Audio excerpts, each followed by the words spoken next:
جو بات سمجھنے والی وہ یہ کہ حضور علیہ السلام کے میں نے 2 نمونے دیے حدیث پاک سے، تو ایسے خطاب بھی ثابت ہو گئے یا نہیں ہوئے؟ بولیے. جہاں سیرت کے خطاب ہوئے وہاں میلاد کے خطاب بھی، فضائل بھی بیان کیے، عمل بھی بیان کیا آقا نے. اس لیے میلاد پاک کی جب مجلس ہوتی ہے، ذکر مصطفیٰ ہوتا ہے بطریق میلاد. مقصود یہ ہوتا ہے کہ محبوب کا، آقا کا ذکر اس طرح کیا جائے کہ اس امت کی دلوں کی وادیاں جو ویران ہو رہی ہیں ان میں پھر محبت رسول کے پودے اگ جائیں، محبت رسول کے پھل اگ جائیں، پھول، محبت رسول کی مہک آ جائے، ان میں پھر محبت رسول کی رونقیں آ جائیں، ان کے ٹوٹے ہوئے تعلق اپنے آقا سے پھر قائم ہو جائیں، ان کے دلوں میں حضور کا ادب آ جائے، عظمت آ جائے، حضور کے قریب ہو جائیں اور اتنی محبت کرنے لگے کہ ان کی زندگی کا ایک ایک انگ پھر حضور کی سیرت میں رنگ جائے. یہ مقصود ہے ذکر مصطفیٰ کا بطریق میلاد. بڑی نادانی ناسمجھی ہوگی دین سے کہ جو میلاد کے حوالے سے ذکر کو ناجائز کہے اور خالی سیرت کے حوالے سے ذکر کو جائز کہے، اور بڑی محرومی ہوگی جو فقط میلاد تک بات رکھے اور آقا دو جہاں کی سیرت تک بات کو نہ جانے دے. دونوں کا دامن تھامنا چاہیے تاکہ ایمان کو کمال نصیب. یہی وجہ ہے کہ حضور علیہ الصلوۃ والسلام کی ولادت کا امر اللہ کو اتنا محبوب ہوا، اللہ کو اتنا محبوب ہوا کہ اگر کسی کافر نے بھی حضور علیہ السلام کی ولادت پر خوشی کی، ایماندار ہو کر نہیں، کافر رہ کر، مگر آقا کی ولادت پر خوشی کی، رب نے اس کافر کو اس کی زندگی کے کسی اور عمل کا اجر آخرت میں نہ دیا، کیونکہ آخرت میں اجر کافروں کے لیے نہیں ہوتا، صرف مومنوں کے لیے ہوتا ہے. مگر کافر نے اگر ولادت مصطفیٰ صلی اللہ علیہ وسلم پر خوشی کی تو قبر اور آخرت میں اللہ نے اس کافر کو بھی اس خوشی کا اجر عطا کیا. اس لیے قرآن مجید نے فرمایا، جو میں نے آیت کریمہ پڑھی، قل بفضل اللہ وبرحمتہ فبذلک فلیفرحوا، فرما دو میرے حبیب اللہ کا یہ فضل جو تم پر ہوا ہے اور اللہ کی رحمت ہوئی ہے، اللہ کے اس فضل اور رحمت پر فبذلک فلیفرحوا، خوب خوشیاں مناؤ. خوب بولیے، کہیے نا، خوب اللہ کے اس فضل پر، اللہ کی اس رحمت پر فبذلک فلیفرحوا، خوب خوشیاں مناؤ. اللہ کو عزیز ہے کہ محبوب کی ولادت اور اپنی نعمت پر اگر حضور کی امت خوشی منائے، فرحت کا سما کرے، جشن کا سما کرے، عید کا سما کرے اور خوشیاں منا کر خدا کا شکر بجا لائے، تو نہ صرف اللہ کا حکم ہے بلکہ اس پر اللہ خود خوش ہوتا ہے. صحیح بخاری میں ہے، کس کتاب میں؟ صحیح بخاری میں حدیث، کتاب النکاح. ابو لہب کو آپ جانتے ہیں، کافر تھا، دین کا دشمن تھا، ایمان لائے بغیر مر گیا، اور قرآن مجید نے اس کا نام لے کر بد دعا دی، تبت یدا ابی لہب وتب، ابو لہب کے دونوں ہاتھ ٹوٹ جائیں اور تباہ ہو جائیں. اتنی بڑی بد دعا قرآن مجید میں کسی کو نہیں دی گئی. اتنے سخت کلمات کے ساتھ بد دعا قرآن میں کسی کو، تبت یدا ابی لہب وتب، ٹوٹ جائیں ابو لہب کے دونوں ہاتھ، برباد ہو جائیں. یہ بھی، اور اس کے آگے فرمایا اس کی بیوی بھی، کیونکہ وہ بھی حضور کی دشمن تھی. ابو لہب بھی حضور کا دشمن تھا، تو حضور کے دشمن کو اللہ نے قرآن میں بد دعا دی. اندازہ کر لیں کہ مقدر کیا تھا اس ابو لہب کا جس پر قرآن بد دعا دے رہا ہے نام لے کر. ایک طرف اس کی شخصیت کا ایک رخ سامنے رکھ لے، ایسے کے لیے آخرت میں کیا اجر ہوں گے، ایسے کے لیے آخرت میں کیا اجر ہوگا. اب ایک واقعہ اس کی زندگی میں یہ بھی ہوا کہ جب حضور علیہ الصلوۃ والسلام کی ولادت ہوئی،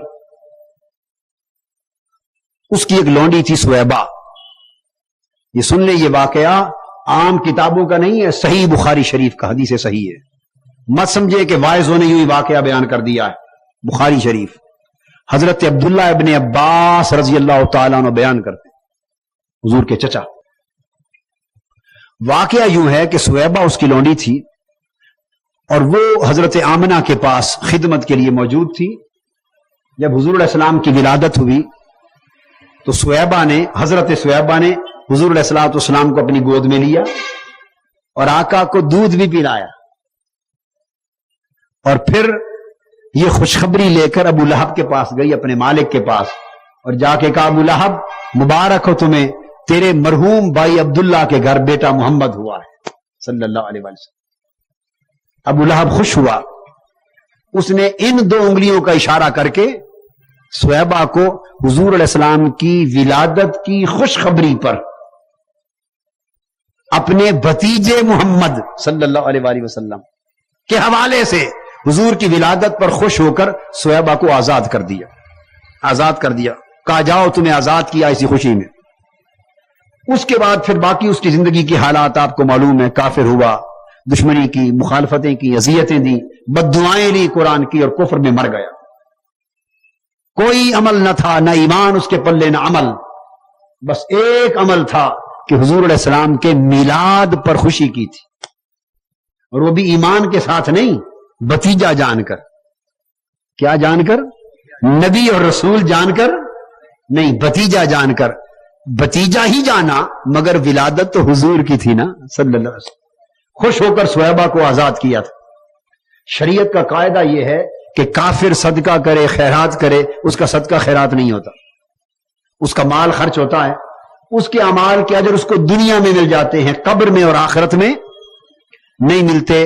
قبر اور آخرت کے اجر صرف اہل ایمان کے لیے ہیں، مسلمان کے لیے، کافر کے لیے نہیں۔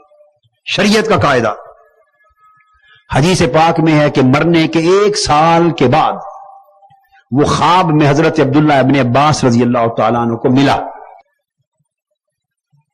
حضرت عبداللہ ابن عباس رضی اللہ تعالیٰ عنہ کو ملا، خواب میں ملا۔ خواب کس نے دیکھا؟ حضرت عبداللہ ابن عباس نے، اور انہوں نے روایت کیا۔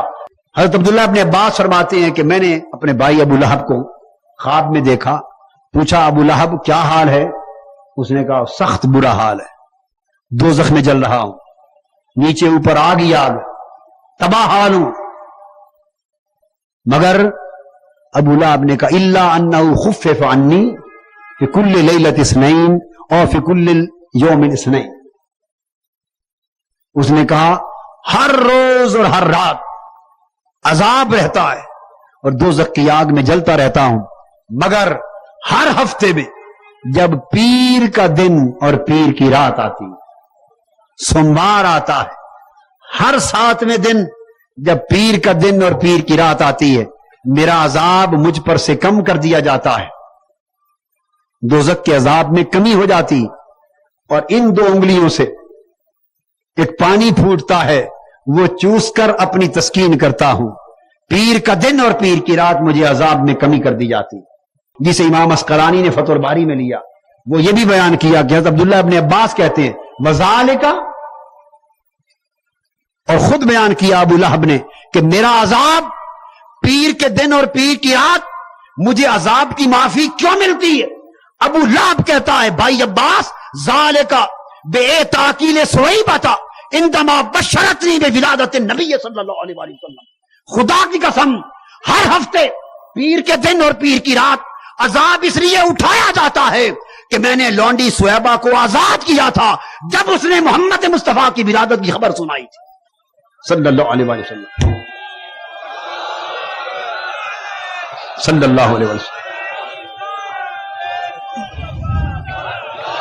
اس نے چکے صہیبہ نے ولادت مصطفیٰ کی خوشی سنائی تھی، اس خوشی میں نے آزاد کیا ان انگلیوں کے اشارے سے، رب نے اس کی آزادی پر اس کا عذاب بھی اٹھایا، اور مزید پختہ کرنے کے لیے جن انگلیوں کا اشارہ کیا تھا مصطفیٰ کی ولادت کی خوشی میں، انہی انگلیوں سے پرسکون پانی کی نہر جاری کر۔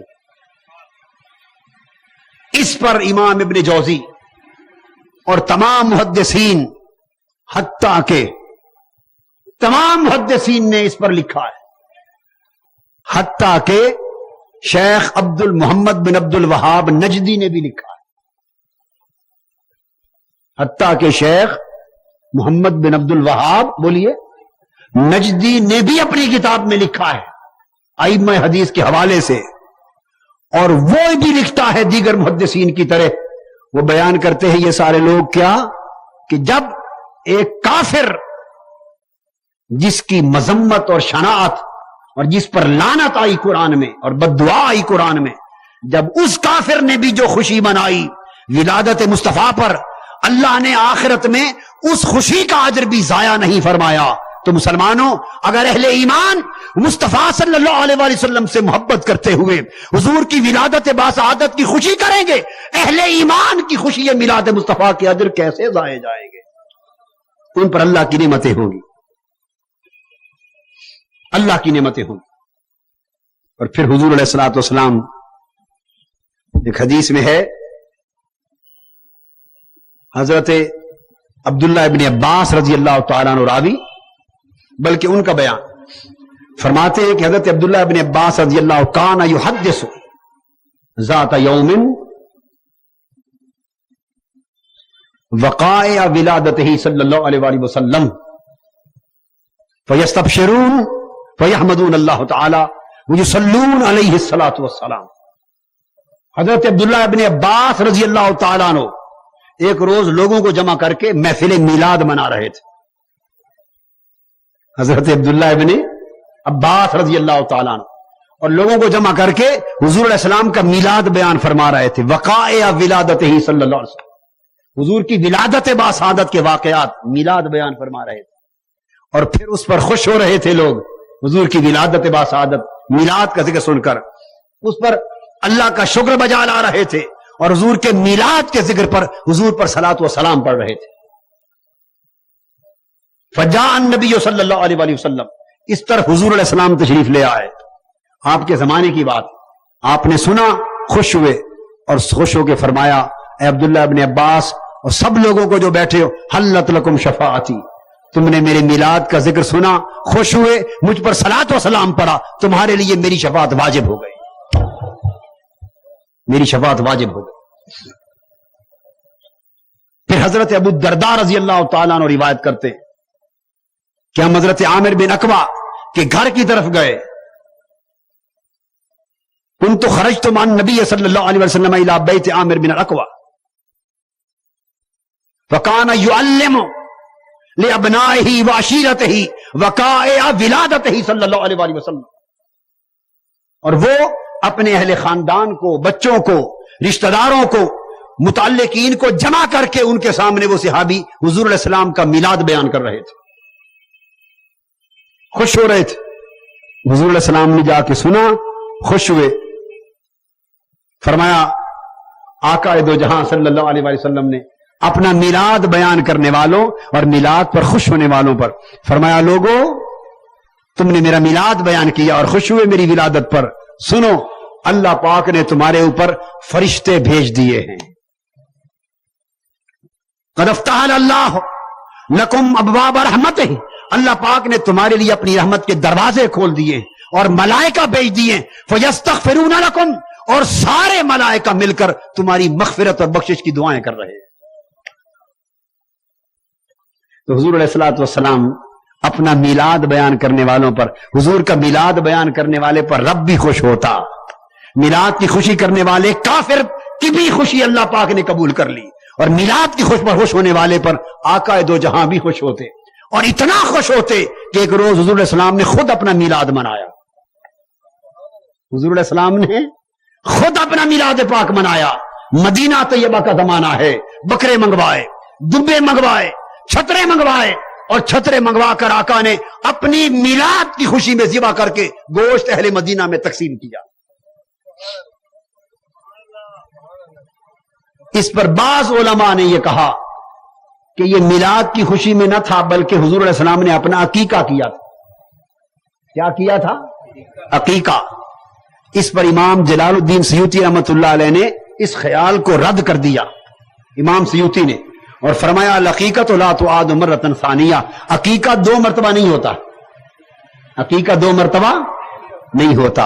حضور علیہ السلام کا عقیقہ تو ولادت کے ساتھ ہی آپ کے دادا حضرت عبد المطلب نے کر دیا تھا رضی اللہ، تو عقیقہ حضور کا حضور کے دادا جان نے کر دیا تھا، عقیقہ دوسری بار نہیں ہوتا۔ یہ جو مدینہ میں چھترے ذبح کر کے آقا نے گوشت بانٹے، یہ عقیقہ کا نہ تھا، میلاد مصطفیٰ کا تھا، امام جلال الدین سیوطی نے فرمایا۔ یہی وجہ ہے کہ حضور علیہ الصلوۃ والسلام نے اپنے میلاد کے دن کو خصوصی اہمیت دی. میلاد کے دن کو خصوصی اہمیت دی. پیر کے دن صحابہ کو روزہ رکھنے کے لیے کہا. پیر کے دن پوچھا یا رسول اللہ صلی اللہ علیہ وسلم کیوں؟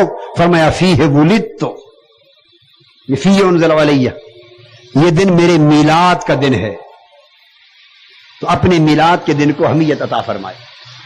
حاضرین محترم، تو حضور علیہ الصلوۃ والسلام کے میلاد کی خوشی منانا اور آپ کے میلاد کی محفل منعقد کرنا، آپ کے میلاد کا ذکر کرنا، آپ کے میلاد پر خوش ہونا اور آپ کے میلاد پر اللہ کا شکر بجا لانا اور آپ کے میلاد پر جشن منانا اور آپ کے میلاد پر فرحت و شادمانی کا سما پیدا کرنا، ایک ایک عمل حضور کی ولادت کی خوشی میں اہل ایمان کا اللہ کی بارگاہ میں اجر کے ذخیرے ہیں اور خدا کی خوشی اور خدا کی نعمتوں اور مسرتوں کا باعث.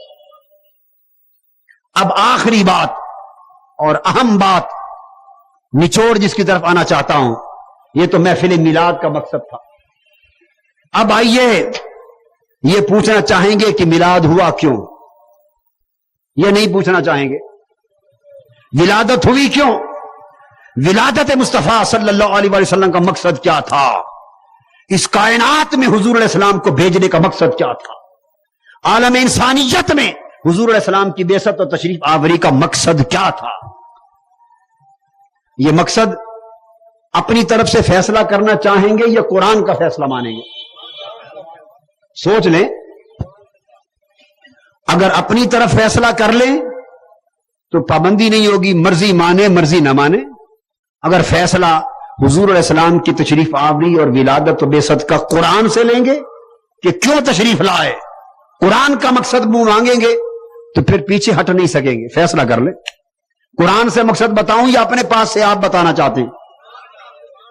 اگر قرآن کا مقصد بیان ہو جائے تو پھر اس مقصد کو پورا کرنے کے لیے اٹھ کھڑے ہوں گے یا بھاگ جائیں گے؟ کئی یہ کہیں جی ہم تو صرف سننے والے ہیں، ماننے والے تو نہیں. ہماری شان تو فقط سننا ہے. ہماری شان مبارک کیا ہے؟ فقط سننا.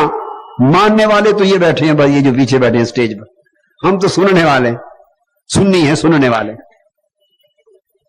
خالی سننے کا شوق ہے مقصد قرآن یا ماننا بھی ہے؟ جو صرف سننا چاہتے ہیں اور ماننے تک نہیں آتے ذرا وہ ہاتھ کھڑا کریں. اور جو مقصد حضور علیہ السلام کی ولادت کا، میلاد کا سن کر آج مان جائیں گے اور زندگی میں عہد کر لیں گے کہ مولا جو مقصد تیرے حبیب کی تشریف آوری کا ہے، ہمارے جینے مرنے کا مقصد بھی آج کے بعد یہی ہوگا.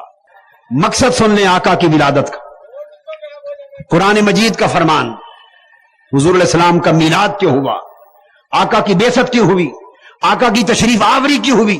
فرمایا هو الذی ارسل رسولہ بالہدی ودین الحق لیظہرہ علی الدین کلہ ولو کرہ المشرکون.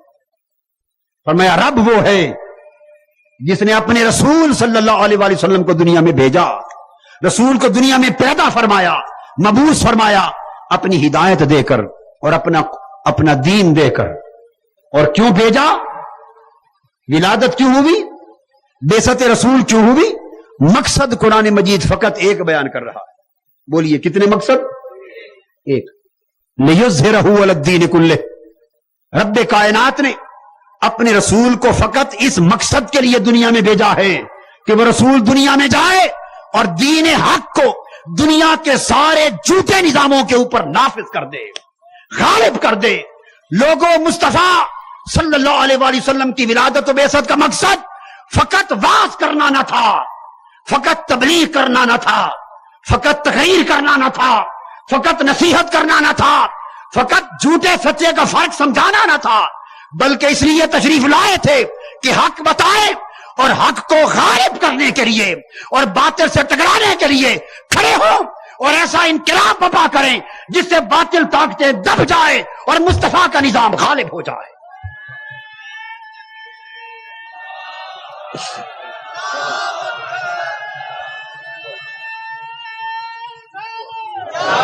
یہ تھا مقصد بعثت مصطفیٰ، یہ تھا مقصد ولادت مصطفیٰ.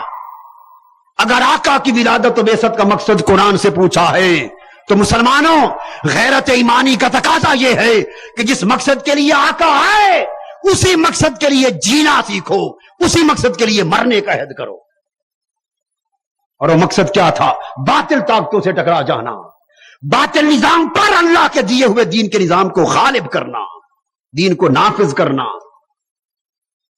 اگر یہ مقصد آقا دو جہاں صلی اللہ علیہ وآلہ وسلم کا نہ ہوتا تو معلوم ہے کافروں کو کیا فرماتے؟ مکہ کے کافروں سے جھگڑا کیا تھا؟ توجہ سے سنیں، کیا جھگڑا تھا؟ یہ بھی تو فرما سکتے تھے کافروں بھئی حکومت و سلطنت تم اپنی جاری رکھو، حکومت و سلطنت تم اپنی جاری رکھو، میں تمہاری حکومت میں دخل نہیں دیتا، تمہاری سیاست میں دخل نہیں دیتا، تمہارے نظام میں دخل نہیں دیتا، میں فقط اللہ کے گھر میں واعظ کرتا ہوں، صرف تبلیغ کروں گا، توحید رسالت کی تعلیم دوں گا، نماز روزہ حج زکات کے مسائل بیان فرماؤں گا، فقط واعظ کروں گا، تبلیغ کروں گا، حکومت سلطنت سیاست تمہاری، واعظ تبلیغ میرا۔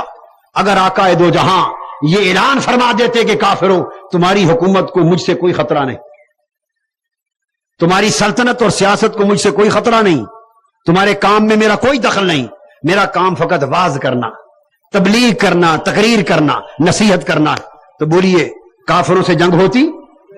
مدینہ کی ہجرت ہوتی؟ بدر کا غزوہ ہوتا؟ احد میں میرے آقا کے رخسار زخمی ہوتے؟ دندان مصطفیٰ شہید ہوتے؟ صحابہ قربان ہوتے؟ وطن چھوٹتے؟ قربانیاں ہوتی؟ مکہ فتح ہوتا؟ کچھ بھی نہ ہوتا، اور دین پوری دنیا کا نظام بھی نہ ہوتا۔ مگر آقا دو جہاں نے دین کو خالی واعظ اور تبلیغ کا دین نہیں بنایا، دین کو باطل نظام پر غالب کرنے کے لیے لائے۔ جس طرح حضور علیہ السلام کا یہ فرمان، یہی عمل خلفائے راشدین کا بھی تھا۔ حضرت ابو بکر صدیق رضی اللہ تعالیٰ عنہ چاہتے تو یہ کہہ سکتے تھے کہ لوگوں میرا سیاست سے کوئی واسطہ نہیں، حکومت و سلطنت جانے اور تم جانو، میں ایک مسجد میں خطیب لگا دو، مجھے میں مستقل درس دوں گا، مسجد میں جمعہ کا خطاب دوں گا، واعظ کروں گا، تبلیغ کروں گا، تو میں یہ کام کرتا ہوں، اور خلافت اور سلطنت اور عمارت اور سیاست اور نظام تم سنبھالو۔ سیدنا صدیق اکبر فقط کسی مسجد کے خطیب اور واعظ اور مبلغ ہوئے، یا مبلغ ہونے کے ساتھ سلطنت کی سیاست کے سربراہ بھی ہوئے؟ بولیے۔ فاروق اعظم فقط مبلغ ہوئے یا سیاسی پیشوا بھی ہوئے؟ بولیے نا۔ عثمان غنی فقط مبلغ ہوئے یا امت مسلمہ کے سیاسی رہنما بھی ہوئے؟ اور حضرت علی شیر خدا فقط واعظ اور مبلغ ہوئے یا ایک انقلابی سیاسی رہنما امت مسلمہ کے بھی ہوئے؟ ورنہ وہ بھی فقط تبلیغ کرتے، ادھر نہ آتے۔ امام حسین رضی اللہ تعالیٰ عنہ اور یزید کا جھگڑا کیا تھا؟ کیا یزید امام حسین کو ولی نہیں مانتا تھا؟ بولیے۔ امام حسین کو نواسہ رسول نہیں مانتا تھا؟ امام حسین کے تقوی کو نہیں مانتا تھا؟ علم اور صالحیت کو نہیں مانتا تھا؟